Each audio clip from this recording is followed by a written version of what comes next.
Welcome to Monika tutorial. आज हम लोग कंडक्शन ऑफ हार्ट पढ़ेंगे, लेकिन आपको आज बता दें कि आज हम लोग जानेंगे कि हमारा जो हार्ट है वो कॉन्ट्रैक्ट करता है, रिलैक्स करता है। बट हमारे हार्ट को कैसे मालूम होता है कि हाँ अब ये मुझे कॉन्ट्रैक्ट करना है या फिर रिलैक्स होना है? तो ये किसके थ्रू होता है? क्या इलेक्ट्रिकल इम्पल्स के थ्रू होता है? और इलेक्ट्रिकल इम्पल्स के थ्रू होता है तो फिर कैसे जनरेट होता है? हमारे जो ब्लड है वो आर्टेरियम से वेंट्रिकल, लंग्स, ये जो प्रोसेस है ये हार्ट को कैसे मालूम होता है? तो आज ये सारी चीज़ें हम क्लियर करेंगे। हमारा हार्ट कार्डिक मसल से ही क्यों बना हुआ है? तो ऐसे कई सारे सवालों का जवाब आज इस वीडियो में मिलेगा। और हाँ, अगर आपको अच्छी तरह से समझना है तो इससे पहले वाली वीडियो पे ज़रूर देखिएगा, जो कि मैं डिस्क्रिप्शन में लिंक दी हुई हूँ। Now conduction of heart. तो ये जो आप देख रहे हो ना, ये क्या है? ये है कार्डिक मसल्स। हमारा जो कार्डिक मसल्स होता है वो ब्रांच फॉर्म में होता है, ठीक है। और वो हमारा जो कार्डिक मसल्स होता है वो इनवॉलेंट्री होता है। इनवॉलेंट्री का मतलब होता है कि आप खुद से रेगुलेट नहीं कर सकते, ठीक है। हम अपने हार्ट बीट को, दिल की धड़कन को खुद से रेगुलेट नहीं कर सकते ना, तो हमारा जो कार्डिक मसल्स होता है वो इनवॉलेंट्री मसल्स होते हैं और ये ब्रांच फॉर्म में होते हैं। तो हमारा ये जो ब्रांच फॉर्म में जो मसल्स हैं, कार्डिक मसल्स, तो यहाँ पे जो बीच में जो स्पेस है ना, दो मसल्स के बीच में जो ये स्पेस है, इसे क्या कहते हैं? इसे कहते हैं इंटर कैलकुलेटेड डिस्क। उसके बाद जो यहाँ पे एक टनल लाइक स्ट्रक्चर दिख रहा है ना, टनल लाइक स्ट्रक्चर, ठीक है। यानी कि यहाँ पे बीच में जो एरिया है उसके बीच में एक छोटा छोटा छिद्र बना हुआ है। इस छिद्र से क्या होता है कि इस सेल का जो भी साइटोप्लाज्म है वो ट्रांसफ़र होता है इसके थ्रू, ठीक है।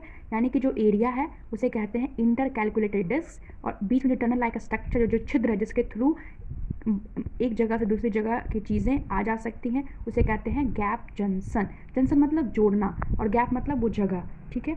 तो उस जगह के थ्रू एक चीज़ दूसरे चीज़ों से जुड़ सकती है। जंक्शन क्या है? Tunnel like structure through which cytoplasm transfer from one cell to another cell. यानी एक सेल का जो साइटोप्लाज्म होगा वो दूसरे सेल में आएगा, एक टनल लाइक स्ट्रक्चर होता है। सिर्फ साइटोप्लाज्म आएगा तो ऑब्वियस बात है ना, उसका इलेक्ट्रोलाइट, सोडियम, ये सारी चीज़ें ट्रांसफ़र कर सकती हैं।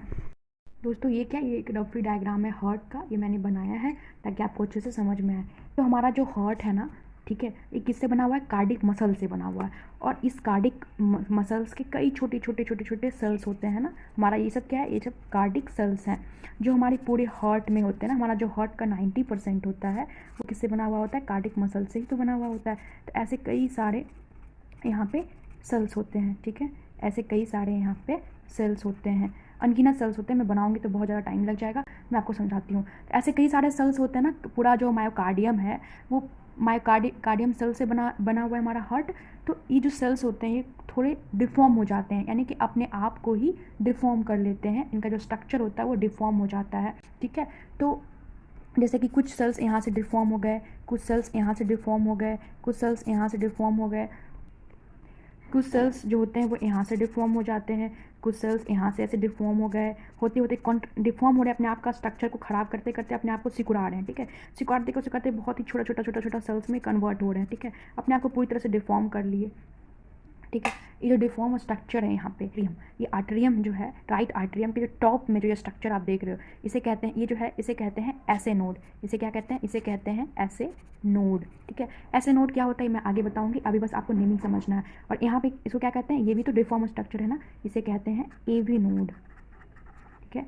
और यहाँ पे जो यहाँ पे ग्रुप ऑफ सेल्स देख रहे हो, इसे कहते हैं बंडल ऑफ हिश। और फिर यहाँ से जो ऐसे, यहाँ से ऐसे जो डिफॉर्म हुआ सेल्स गया हुआ है, इसे कहते हैं ब्रांचेस। क्या कहते हैं? बंडल ऑफ ब्रांचेस, ठीक है।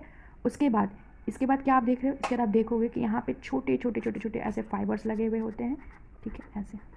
इसे क्या कहते हैं? इसे कहते हैं पुरकिंजी फाइबर, ठीक है। PURKINGE, पुरकिंजी फाइबर, ठीक है। तो यहाँ पे कुछ सेल्स खराब हुए, डिफॉर्म हुए, तो उसे कहा ऐसे नोड, ठीक है। यहाँ पे कुछ सेल्स खराब हुए, उसे कहते हैं एवी नोड। यहाँ पे कुछ ग्रुप ऑफ सेल्स जो खराब होते हैं उसे कहते हैं बंडल ऑफ हिस। यहाँ से बंडल ऑफ हिस से कुछ एक ब्रांच की तरह, ठीक है, ब्रांच की तरह स्ट्रक्चर लिए हुए कुछ सेल्स खराब होते हैं, इसे कहते हैं bundle of branches.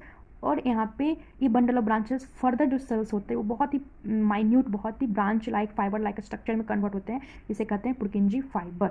I hope ये क्लियर हो गया होगा।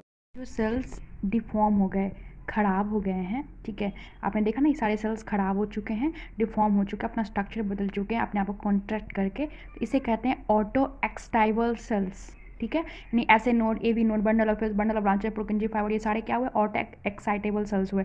ऑटो एक्साइटेबल सेल्स का मतलब हुआ ऐसे सेल्स जो अपने आप को यानी खुद से, ऑटो मीन्स सेल्फ, खुद से एक्साइटेड करते हैं किस चीज़ के लिए? ताकि वो इलेक्ट्रिकल इम्पल्स जनरेट कर सके। यानी ऐसे सेल्स जो अपने आप को एक्साइटेड करते हैं खुद से विदाउट किसी के हेल्प से, ताकि इलेक्ट्रिक इम्पल्स जनरेट हो सके। तो होता क्या है, ऐसे नोड है ना, ये ना, ठीक है, वो सोडियम आयंस का एंट्री होता है, ठीक है, यहाँ पे ऐसे नोड के पास आता है।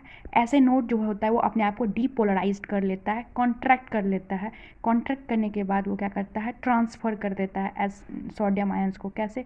जैसे ये एक सेल है, ये एक सेल है, इन दोनों सेल के बीच में क्या है? एक क्या है?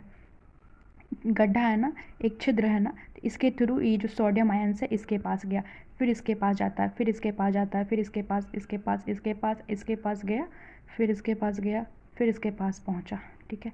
तो ये क्या है? एवी नोड है, ठीक है। तो ये एवी नोड जो है ये बोलता है अभी ठहरो, रुको, अभी सिग्नल को 0.1 सेकेंड के लिए होल्ड कर लेता है। क्यों होल्ड कर लेता है? क्योंकि अभी क्या हो रहा है, ऐसे नोड जो है पूरे आर्टेरियम में जो सिग्नल है वो ट्रांसमिट कर रहा है। जब सिग्नल ट्रांसमिट कर रहा है तो आर्टेरियम कॉन्ट्रैक्ट कर रहा है, और जब आर्टेरियम कॉन्ट्रैक्ट कर रहा है ना, तो जो वेंट्रिकल है वो कॉन्ट्रैक्ट नहीं कर सकता, और एवी नोड जो होता है वो आर्टेरियम और वेंट्रिकल के बीच में होता है। तो इसलिए एवी नोड के पास जब सिग्नल आते हैं 0.1 या 4 सेकेंड के लिए अप्रॉक्स, वो उसको होल्ड करता है। होल्ड करने के बाद फिर वो सिग्नल को ट्रांसमिट करता है इस तरह से। यहाँ पे होते हैं bundle of his. Bundle of his से ये जो सिग्नल है वहाँ यहाँ से आते हैं। बंडल ऑफ हिस से आने के बाद ये जो सिग्नल है बंडल ऑफ हिस से आए, फिर यहाँ पे एक ब्रांच जैसा एक स्ट्रक्चर बन जाता है, ठीक है। यहाँ से ब्रांच जैसा एक स्ट्रक्चर बना हुआ होता है। ये branch of bundle of branches left में और राइट में, ये लेफ्ट हो गया, ये राइट हो गया, इस तरह में बट जाते हैं। बटने के बाद फिर ये जो इलेक्ट्रिक इम्पल्स है वो इस तरह से ट्रांसमिट होता है।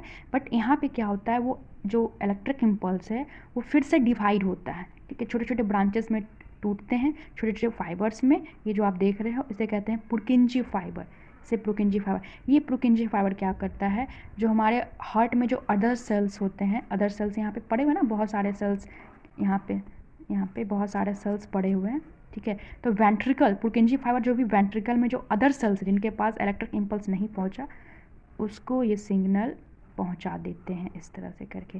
यानी कि हमारा जो ऐसे नोड है, एवी नोड है, बंडल ऑफ हिस है, बंडल ऑफ ब्रांचेस है, पुरकिंजी फाइबर, ये सारे जगह पे क्या हो रहा है, ये सारे जगहों पे इम्पल्स, ये सारे लोग इम्पल्स को जनरेट कर रहे हैं। इम्पल्स को जनरेट तो कर रहे हैं, लेकिन ऐसे नोड का जो इलेक्ट्रिक इम्पल्स होता है वो काफ़ी हाई फ्रिक्वेंसी का होता है, काफ़ी स्ट्रॉन्ग होता है, क्योंकि सिग्नल का जो ट्रांसफ़र है ये आर्टेरियम से स्टार्ट हुआ ना। ऐसे नोड कहाँ है?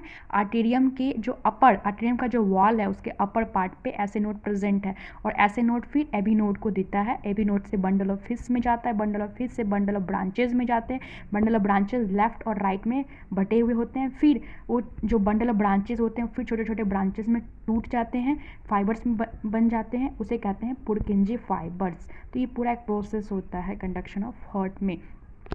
फिर एक डाउट आता है ना मन में कि अगर इलेक्ट्रिक सिग्नल ट्रांसमिट कर रहा है तो फिर इस तरह से क्यों नहीं, ये जो इस तरह से क्यों नहीं सिग्नल जा रहा है, इस तरह से सिग्नल क्यों नहीं जा रहे हैं, राइट।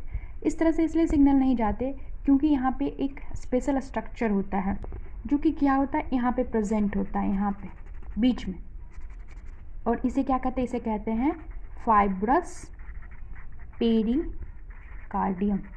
जो फाइब्रस पेरिकार्डियम होता है ये रोकता है कि जो आर्टेरियम से वेंट्रिकल में सिग्नल डायरेक्ट नहीं जाए, ठीक है, इस तरह से सिग्नल ट्रांसमिट ना करे। फाइब्रस पेरिकार्डियम का यही काम होता है, ठीक है। आई होप आपको ये पूरा प्रोसेस क्लियर हो जाएगा। ऐसे नोड क्या करता है, अपने आप को डीपोलराइज करता है, कॉन्ट्रैक्ट करता है, कॉन्ट्रैक्ट करने के बाद एक सेल से दूसरे सेल, जो बीच में गैप जंक्शन मैंने बताया था, समझाया था, उसके थ्रू सारे सेल्स में धीरे धीरे पूरे आर्टेरियम में भर जाते हैं। आर्टेरियम जो कॉन्ट्रैक्ट करता है फिर धीरे धीरे एबी नोड के पास पहुंचता है। एबी नोड क्या होता है, एट्रियो वेंट्रिकुलर। एबी मतलब एट्रियो वेंट्रिकल, क्योंकि आर्टेरीज और वेंट्रिकल के बीच में होता है इसलिए इसे एट्रियो वेंट्रिकल कहते हैं। उसके बाद जाता है बंडल ऑफ हिस के पास, बंडल ऑफ हिस से जाने के बाद बंडल ऑफ ब्रांचेस लेफ्ट और राइट में टूट जाते हैं। फिर वो पुरकिंजी फाइबर जो फर्दर सिंपल में क्लासीफाई हो जाता है।